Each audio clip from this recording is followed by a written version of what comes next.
¿Cuándo cesarán los Elohim y permitirán la paz definitiva en la Franja de Gaza? Sumérgete en este fascinante recorrido por la historia entrelazada de la antigüedad y el presente, donde los ecos bíblicos resuenan con una relevancia impactante.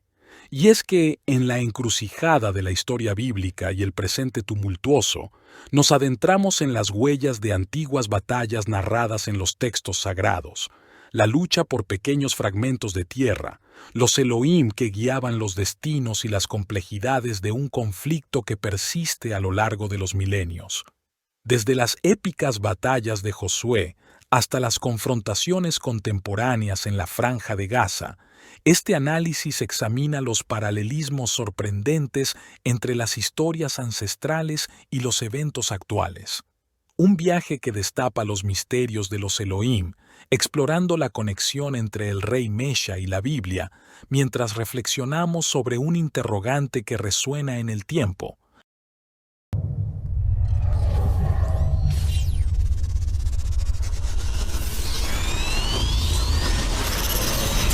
Si tienes esperanza, si confías, todo lo puedes.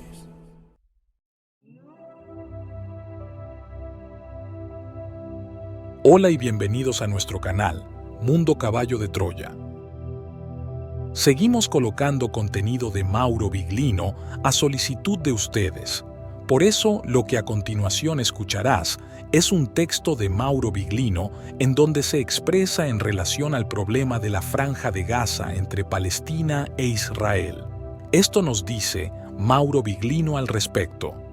Las batallas de Josué, las batallas que libró para tratar de conquistar tierras, porque de eso se trataba. Y dentro de esas batallas las llamadas 5 principales de los filisteos, es decir, las ciudades que eran precisamente Gaza, Asdod, Ascalón, Gat y Ecrón. Recuerdo que también eran los lugares donde había rastros de los últimos gigantes, es decir, los últimos anaquitas de los que hablé en el video anterior. Goliat era realmente Goliat de Gat. Entre otras cosas, si tomas un mapa de Israel, puedes ver estas ciudades, puedes ver todos estos centros habitados mencionados. Están ubicados a pocos kilómetros y formaban parte de este enclave filisteo contra el cual Israel tuvo que luchar durante mucho tiempo con eventos alternados. Es curioso que precisamente ahora, en este momento, esto representa la Franja de Gaza, es decir, la parte con la que Israel continúa luchando. Han pasado 3000 años y nos encontramos en la misma situación. Digo en la misma situación porque, de hecho, luchan por pedazos de tierra, realmente por parcelas de tierra, y ya lo estaban haciendo entonces. Otro hecho interesante sobre Asdod es la ciudad a la que los filisteos llevaron el Arca de la Alianza después de lograr conquistarla durante una batalla. La retuvieron por un tiempo, pero quizás porque no sabían cómo usarla o por alguna otra razón, esta Arca de la Alianza comenzó a ejercer sus influencias perjudiciales y por lo tanto provocó, patologías, enfermedades, bubones, por lo que la trasladaron a varias ciudades y cada vez surgía el mismo tipo de problema, así que finalmente fue devuelta a los israelitas. En Asdod, entre otras cosas, también estaba, como en Gaza, el templo del dios Dagón, ¿no? Es decir, del Elohim Dagón, que es uno de los Elohim conocidos de la Biblia. Lo curioso es que, según una de las interpretaciones que también se encuentran en los diccionarios, Dagón se llamaba así quizás también por una cierta forma o no sé, tal vez una vestimenta que llevaba que se asemejaba un poco a la cola de un pez, y aquellos que estudian la mitología sumerio-acadia recordarán a los Oanes, es decir, los famosos hombres pez que salían del agua con estos trajes que se asemejaban a las escamas de los peces y que enseñaban a los hombres. Aquí Dagon, al menos en una de las interpretaciones de su nombre y de las interpretaciones que se dan de este personaje, nos recuerda un poco a los Ojanes. En Gat, como ya he dicho, estaba Goliat. Recuerdo que estaba habitada por gigantes, la Biblia nos lo recuerda, que tenían 6 dedos en cada extremidad.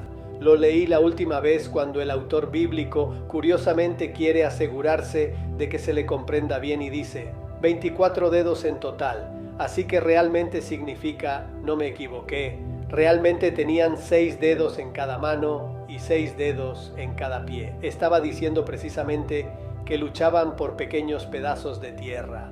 Por ejemplo, en el libro de Josué, en el capítulo 17, se habla de una de estas luchas por la conquista de territorio que luego se asignó a las diversas tribus a medida que lograban conquistar pequeños pedazos, exactamente como es ahora, y donde luego se establecieron porque tenían que colonizarlo.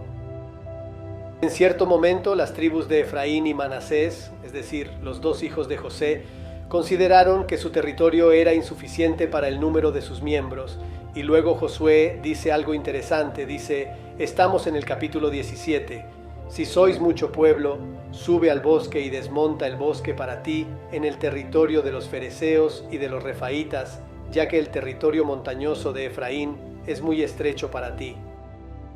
Ahora, ¿sabes cuál es lo interesante? El hecho es que esta deforestación es la traducción del verbo bará. Ahora, el verbo bará es el que siempre se interpreta, erróneamente traducido como crear, y aún más erróneamente, se le atribuye el significado de crear de la nada. No, bará también significaba esto porque bará siempre significó intervenir en una situación ya existente para modificarla. Incluso en este caso, en esta obra de conquista y colonización de pequeños terrenos, el verbo bará significa deforestar, es decir, despejar árboles, despejar la tierra, y por lo tanto hacer que ese territorio sea accesible desde el punto de vista de los colonizadores, es decir, podrían construir hogares y vivir allí. Entonces esto nos da la idea de lo que realmente era, no una gran guerra. ¿Por qué? Por ejemplo, estamos hablando de los 5 principados de los filisteos.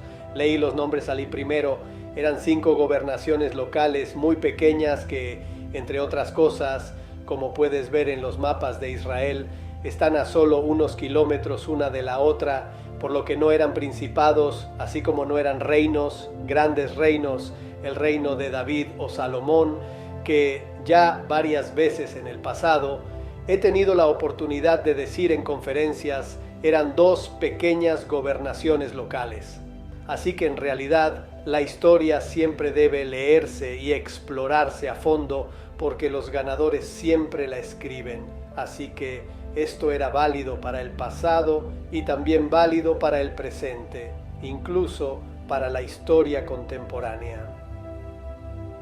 Pero lo que me interesaba señalarte, y que es importante desde el punto de vista bíblico, que obviamente es la parte que me interesa, es que en todos estos eventos de batallas y conquistas y relaciones con los Elohim, hay una serie de aniversarios y una serie de confirmaciones. Por ejemplo, dijimos precisamente hay estos 5 principados de los filisteos y cada uno tenía su propio Elohim de referencia, o quizás, por ejemplo, Gaza también se refería a Dagón, porque en Gaza también había un templo al Elohim, Dagón. Entonces fue precisamente Israel el que tenía su Elohim de referencia, y todo esto recuerda a las ciudades-estado de los sumerios, que fueron la primera forma verdadera de gobierno antes del desarrollo de los imperios que se desarrollaron con las luchas de conquista, que estas ciudades-estado comenzaron gradualmente, y estas ciudades-estado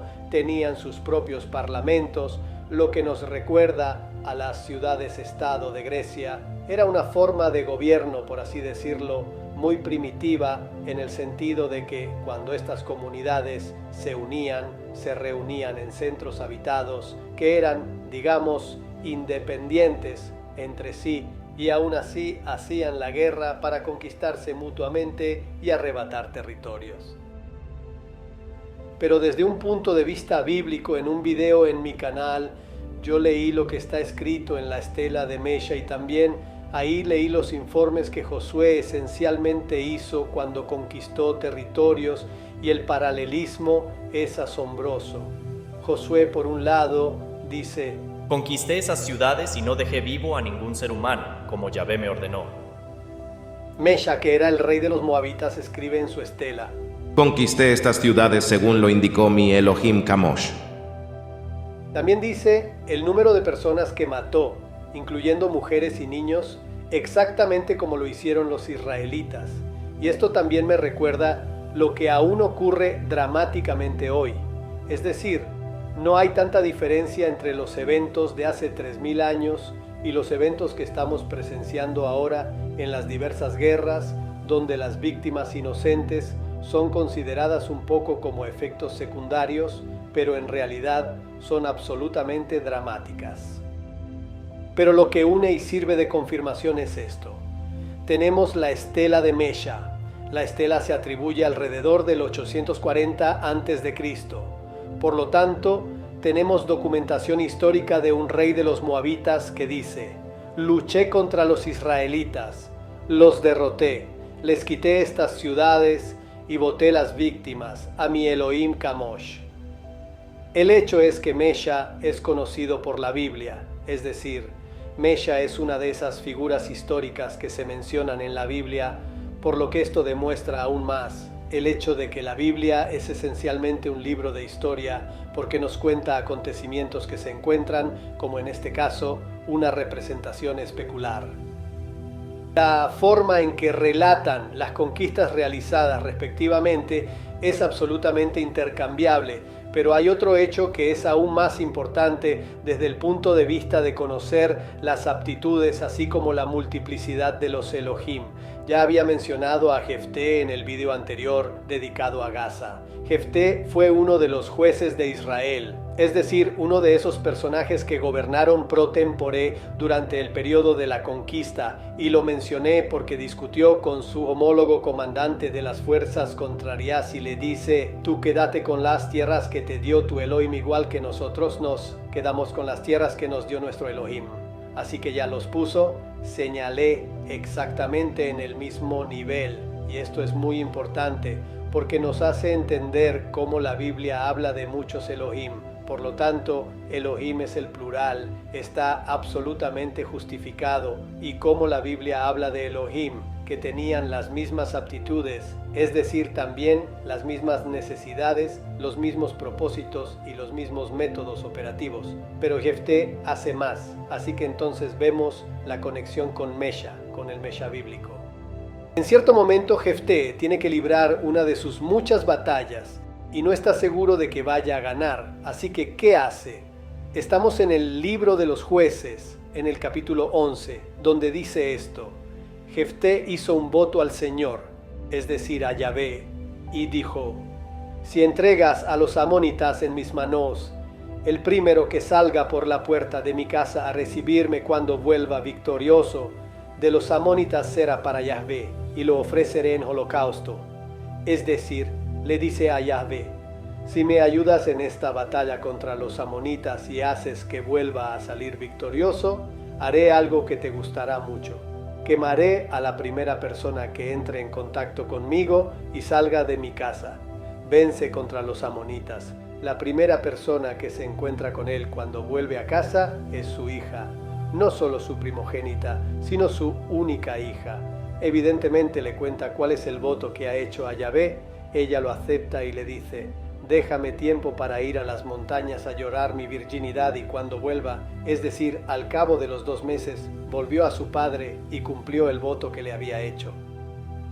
Así que si Jefté promete a Yahvé a cambio de su ayuda quemar a una persona, es porque a Yahvé le gustaban especialmente esos regalos. De lo contrario, a nadie se le ocurriría hacer un regalo similar, especialmente diciendo: te quemaré a la primera persona que salga de mi casa.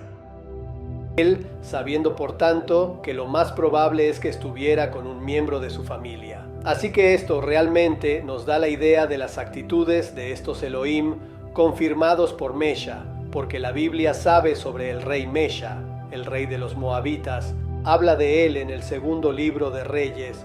Esencialmente casi un capítulo entero está dedicado a él, sí, el capítulo 3, y por lo tanto aquí tenemos una confirmación porque tenemos la Biblia que habla del rey Mesha, y la arqueología ha encontrado la estela del rey Mesha, y por lo tanto la arqueología confirma la historia bíblica, pero hay más. Mesha también tiene que librar batallas, lo leímos la última vez. También nos da los nombres de las ciudades, de los centros habitados que logra arrebatar a los israelitas, porque su Elohim, llamado Kamosh, se lo ordenó, pero en cierto momento se encuentra en grandes dificultades, es decir, se encuentra sitiado. Entonces, ¿qué hace? Escuchen con atención. Estamos en el capítulo 3 del segundo libro de los Reyes. Entonces Mesha tomó a su hijo primogénito que iba a reinar después de él y lo ofreció en holocausto sobre la muralla. Es decir, toma a su hijo primogénito y lo quema a su Elohim exactamente como hizo Jefté con el primogénito que quemó a Elohim llamado Yahvé. Incluso en este caso, digamos que este acto particularmente agradable al Elohim tuvo su efecto de gran ira que se desató contra los israelitas que se apartaron de él y volvieron a su tierra. También en este caso pide ayuda a su Elohim. Para pedirle ayuda le hace un regalo muy grato, que es incluso quema a su hijo primogénito, y aquí se dice que se desató gran ira. En realidad el término hebreo se presta a diferentes interpretaciones y diferentes claves de interpretación. Una de ellas, por ejemplo, habla incluso de una espuma, no está claro, normalmente se traduce como ira, enojo, etc. Pero no está claro, en cualquier caso, algo se desató contra los israelitas que estaban a punto de atacar, iban a vencer al rey Mesha, y estos israelitas se marchan, se ven obligados a marcharse y abandonan la lucha. Así que estamos dentro de relatos que se confirman unos a otros. Tenemos una figura histórica mencionada en la Biblia y la arqueología ha encontrado una estela que esa figura histórica había escrito. Tenemos los relatos de las batallas escritos por los autores bíblicos y tenemos un relato absolutamente calcado, escrito exactamente de la misma manera por un personaje histórico extrabíblico, pero que es mencionado en la Biblia. Y tenemos una vez más, respecto a todas estas batallas que se libraron, la historia, el recuerdo de batallas y por tanto de asesinatos que se perpetraban continuamente, incluso contra ancianos, mujeres y niños para conquistar pequeñas parcelas de tierra. Veamos lo que está ocurriendo ahora. También aquí se trata de una historia absolutamente especular. Entre otras cosas, parte de esta historia tiene lugar precisamente en la Franja de Gaza, que es la que ya se cita ampliamente en la Biblia y por lo tanto tengo que preguntar, siempre pretendiendo que, ¿pero cuándo se detendrán estos Elohim o dejarán en paz a esta humanidad? ¿O intervendrán para ponerla definitivamente en paz? Y con estas últimas palabras de Mauro Biglino terminamos el video. Si te ha gustado, no dudes en suscribirte en el canal, dar un me gusta, comentar lo que piensas, pero muy sobre todo, compartirlo en tus redes sociales. Muchas gracias.